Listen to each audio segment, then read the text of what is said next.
Ako po si Catherine Joneda Espedido, owner ng Love Handcrafted Shop dito sa Sorsogon. Our company started in 2013. Ang Love Handcrafted Shop po, gumagawa siya ng mga Christmas decors. Yun ang main product namin, made from local materials like buri, karagumoy, and baryo.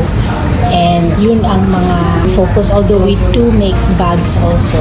Pero yung main focus talaga namin is buri. Before the pandemic, usually gumagawa na kami ng mga orders by February. But during the pandemic, we did not receive any orders. We have the inventory, we have the workers, but we did not have the buyers. Kasi usually yung mga export is they start ordering by February ng mga Christmas decors. That's the greatest challenge sa amin before.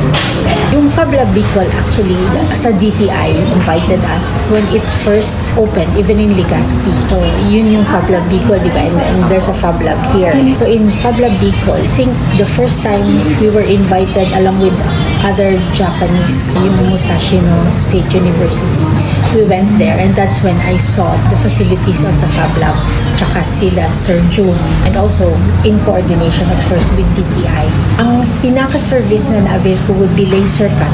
I wanted new components for my Christmas ornaments para mas parang updated na siya, merging it with traditional tapos medyo modern. Tried to ask Sir Dave kung ano yung magandang material he used for the components that I will order.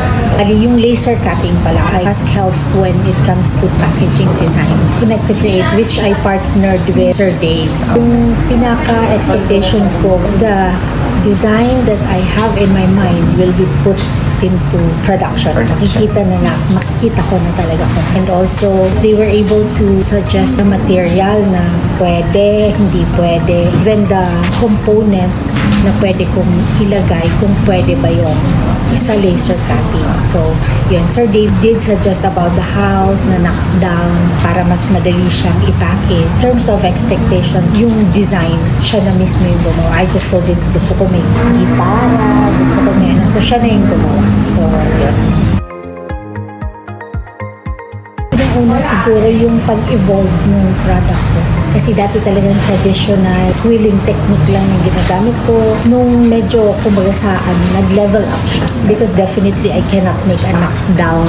So, medyo sleek ang design. So, ang evolvement and also yung parang medyo updated na nga siya. And it created a market na gusto yung ganitong design na medyo updated na hindi na yung parating nakikita. So, I can offer new products to my clients na.